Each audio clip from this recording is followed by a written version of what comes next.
Hello guys, what's up? Thomas is here. How are we doing? Thank you for joining. Thank you for starting watching this video. If you haven't done so yet, please subscribe to my channel. And if you like the video at the end, give it a like and share it with your friends.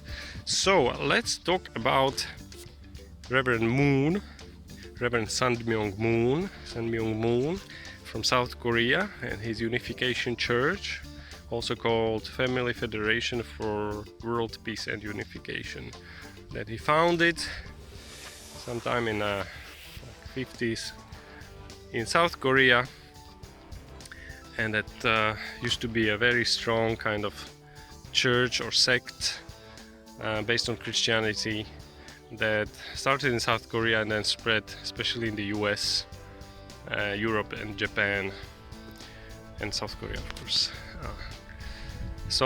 They call them also Moonies, these members of this church.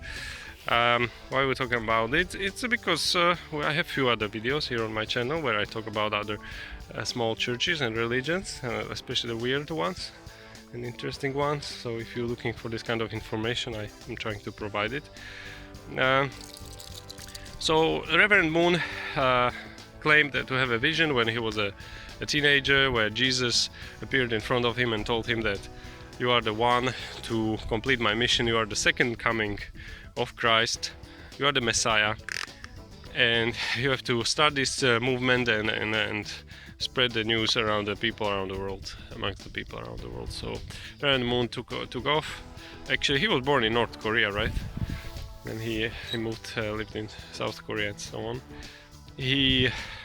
Jesus told him some stuff, he claims, and based on that he wrote a book, a scripture called Divine Principle. Divine Principle is the book, the holy book of Unification Church. And he wrote many other books and given probably thousands of speeches while he was alive, which were converted into books as well. And what he was doing, he started this mission, so in South Korea, or in North Korea at the beginning, then in South, and he got these first members, and it was growing slowly. They were meeting and praying, and he was preaching to them. And eventually it was growing more and more, and it became like hundreds and thousands of them. And he said, we have to do these holy marriages or matchings.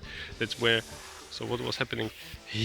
This Reverend Moon, was matching his members, males and females, men and women, into couples who were supposed to get married, get the blessing, called blessing ceremony, and be like example couples, happy families for the future generations. And they call themselves first generation of blessed members without original sin, stuff like that. And then when they had kids, that became second generation, and then third generation, and so on. So in these days, there is second, third, fourth generation of members, Unification Church members around the world, who are very active. I mean, church is not getting as much new membership as it used to, especially at the end of last century and beginning of this century. This church was very popular and big, growing in the US, South Korea and Japan very fast, also in Europe, but that's not the case anymore. Reverend Moon died in the meantime. His wife, she's still alive, she was active and still is a bit active in this movement, but the leader now of Unification Church is one of his sons. Reverend Moon had, I don't know exactly, but a lot of children. I think about 10 or 12 sons and daughters, and most of them are involved in this organization, and this is very, very rich church, worth billions of dollars, because members were always asked to give donations, 10% of their income. So Reverend Moon was able to invest this money and not just build palaces and headquarters for his church all around the world, but also to invest into industry, into food industry, into cars, into all sorts of things, even weapons. So that's controversial, at least to say. And yeah, he grew and was super rich and had his private jet, of course, and servants and stuff like that. That is true. And that's often the case in many churches, so I don't want to disappoint you, but that's how it is around the world. It's human nature, right?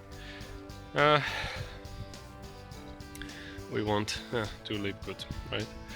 Not just in heaven after we die. Alright, so Unification Church, I think that was quite a lot of information.